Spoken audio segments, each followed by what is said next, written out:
wabarakatuh. Bagaimana kabarnya anak-anak ibu? Bertemu kembali dengan pelajaran pendidikan Pancasila dan Kewarganegaraan.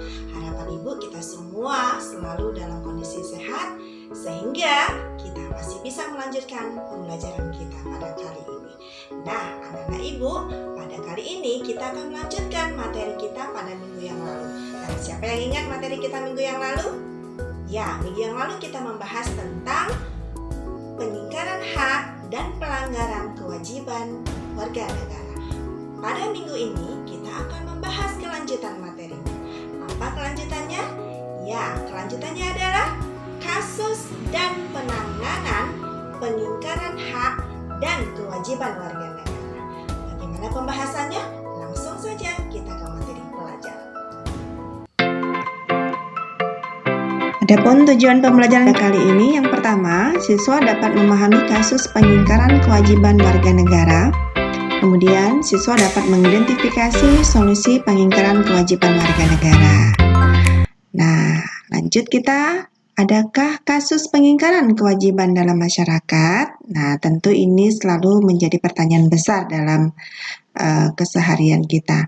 Apakah memang ada kasus pengingkaran kewajiban dalam masyarakat? Jawabannya, ya, kenyataannya masih banyak terjadi pengingkaran terhadap kewajiban warga negara. Pengingkaran tersebut biasanya disebabkan oleh tingginya sikap egoisme, sehingga masyarakat hanya berpikir sebatas bagaimana cara mendapatkan haknya, sementara kewajibannya dilupakan. Nah, ini ada bentuk-bentuk pengingkaran kewajiban dalam masyarakat. Yang pertama itu ada membuang sampah sembarangan. Nah, coba kita lihat di sini ya. Begitu banyak sampah berserakan sehingga nampak sekali lingkungannya menjadi kotor. Pemandangan tidak enak dipandang, tidak sehat ya. Jadi ini harus kita hindari sikap-sikap seperti ini. Kemudian yang kedua, ada melanggar aturan berlalu lintas. Nah, ini kita lihat di sini ya, di pada gambar ini sangat jelas terlihat bahwasanya para pengendara sepeda motor ini sudah melewati garis sebagai tanda bahwasanya itu sebenarnya tidak boleh dilewati kalau sedang ada lampu merah ya. Tapi kenyataannya kita lihat di tengah-tengah masyarakat nih banyak yang seperti ini. Kemudian yang ketiga, ini bentuk pelanggaran ya atau pelanggaran kewajiban merusak fasilitas negara. Nah, kita lihat di sini ya, ini ada sebuah ilustrasi atau sebuah gambar tentang demonstrasi ya. Namun demonstrasi di sini tidak sesuai dengan aturan yang diinginkan ya. Artinya apa? Demonstrasinya terkesan brutal sehingga merusak fasilitas yang ada. Ini kita lihat nih ada semacam pagar ya, pagar besi yang sudah tidak lagi sesuai dengan posisinya ya, ada yang sudah terbaring, ada yang masih dipegang tuh, bahkan ada yang dipijak ya. Ini salah satu bentuk pelanggaran kewajiban kita sebagai warga negara. Kemudian tidak membayar pajak kepada negara. Nah, kalau kita lihat ya, ada slogan ya, bahwasanya orang yang membayar pajak itu ya atau taat pajak itu adalah orang yang bijak ya. Nah, jadi di sini kita lihat ya, di sini ada loket bayar pajak, kemudian ada kasir, ini tanda orang-orang yang membayar pajak sesuai dengan apa yang menjadi kewajibannya sebagai warga negara. Selanjutnya kita akan lihat ya, ini lagi contoh perbuatan yang tidak melihat ya ataupun tidak melakukan kewajiban, tidak berpartisipasi dalam usaha pertahanan dan keamanan negara.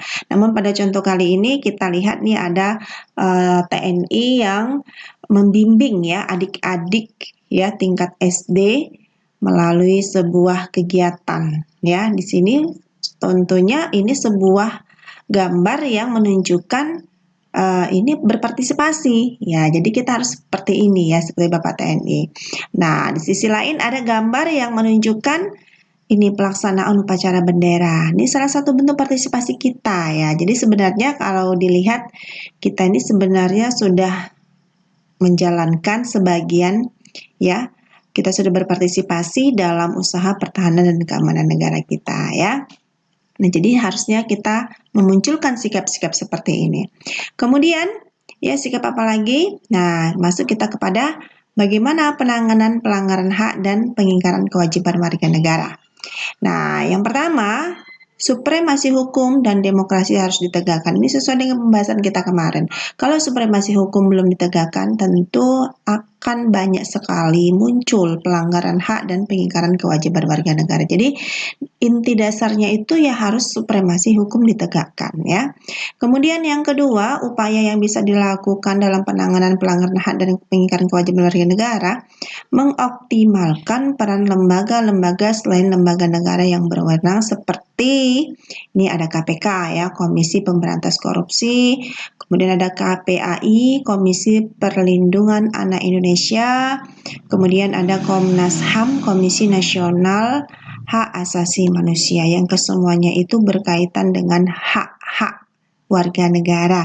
Dan tentunya kalau kita sudah menerima hak kita, maka kita harus ingat kewajiban kita sebagai warga negara pula. Nah, kemudian ya lanjutannya, meningkatkan kualitas pelayanan publik untuk mencegah terjadinya berbagai bentuk pelanggaran hak dan pengingkaran kewajiban warga negara oleh pemerintah. Kemudian, meningkatkan pengawasan dari masyarakat dan lembaga-lembaga politik terhadap setiap upaya penegakan hak dan kewajiban warga negara. Nah, kemudian lanjut yang kelima, upaya yang bisa dilakukan yaitu meningkatkan penyebarluasan prinsip-prinsip kesadaran bernegara kepada masyarakat melalui pendidikan formal ya, seperti yang ada di sekolah ataupun di perguruan tinggi. Kemudian pendidikan non formal seperti kursus-kursus ya. Nah, kemudian upaya yang lainnya yaitu meningkatkan profesionalisme lembaga keamanan dan pertahanan negara. Selanjutnya, meningkatkan kerjasama agar mampu saling memahami dan menghormati keyakinan dan pendapat masing-masing. Nah, upaya pencegahan yang dilakukan oleh lembaga negara untuk menegakkan hukum, ya, ini lanjutannya, yaitu dari kepolisian. Ya, kepolisian melakukan penanganan terhadap kasus-kasus yang berkaitan dengan pelanggaran terhadap warga negara seperti pembunuhan, perampokan, dan sebagainya. Selanjutnya, TNI, ya, Tentara Nasional Indonesia, melakukan penanganan terhadap kasus-kasus yang berkaitan dengan gerakan separatisme, ancaman keamanan dari luar ya. Selanjutnya KPK ya, Komisi Pemberantas Korupsi, melakukan penanganan terhadap kasus penyalahgunaan keuangan negara. Kemudian, lembaga peradilan melakukan peranannya menjatuhkan vonis atas kasus pelanggaran hak dan pengingkaran kewajiban warga negara. Nah, ini upaya yang dilakukan oleh lembaga negara ya. Sedangkan yang tadi itu upaya yang dilakukan oleh pemerintah ya. Pemerintah dalam hal ini di luar lembaga yang ada di dalam pembahasan kita, yaitu kepolisian, TNI, KPK, dan lembaga peradilan ya. Nah, selanjutnya ini adalah lembaga penegak hukum ya. Ini kita lihat ada markas ya, Kepolisian Negara Republik Indonesia, dan juga di sini ada Bapak TNI berserta Polri bersatu ya, bersatu untuk mewujudkan negara yang aman dengan menegakkan hukum ya, walaupun masih banyak tantangan dalam penegakan hukum untuk saat sekarang ini, namun kita memberi apresiasi yang tinggi untuk bapak-bapak TNI dan Polri yang sampai saat ini sudah berusaha semaksimal mungkin untuk melakukan penegakan hukum ya. Nah, kemudian di sini juga ada nih gedung KPK ya. Gedung KPK sebagai salah satu lembaga yang menangani kasus pemberantasan korupsi di lembaga keuangan ya. Kemudian ini ada Mahkamah Agung. Mahkamah Agung ini sebagai lembaga peradilan yang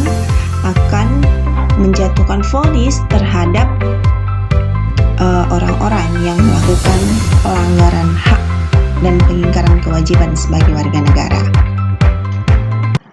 Baik, masuk kita kepada kesimpulan pembelajaran kita pada hari ini. Ya, yang pertama kesimpulannya, pengingkaran kewajiban warga negara pada kenyataannya masih banyak terjadi disebabkan sikap egoisme tinggi masyarakat. Kemudian, bentuk-bentuk pengingkaran kewajiban seperti membuang sampah sembarangan, merusak fasilitas negara, dan sebagainya. Upaya pencegahan diantaranya supremasi hukum, mengoptimalkan peranan lembaga selain lembaga-lembaga tinggi negara seperti KPK, Komnas HAM, dan KPAI, kemudian meningkatkan kualitas pelayanan publik dan lain sebagainya. Kemudian kesimpulan yang berikutnya, upaya pencegahan dari pemerintah diantaranya dari pihak kepolisian melakukan penanganan terhadap kasus pelanggaran kewajiban, kemudian dari TNI juga melakukan penanganan terhadap gerakan separatisme, kemudian dari KPK melakukan penanganan terhadap penyalahgunaan keuangan negara, dan dari lembaga peradilan menjatuhkan vonis terhadap pelaku pengingkaran kewajiban warga negara. Nah, seperti biasa, untuk kita bisa mengetahui sejauh mana pemahaman kita tentang materi pada kali ini, kita akan melakukan evaluasi. Evaluasi pertemuan 8 kali ini, anak-anak ibu silakan buka aplikasi Discology dan kerjakan soal yang ada di dalamnya. Nah, tentunya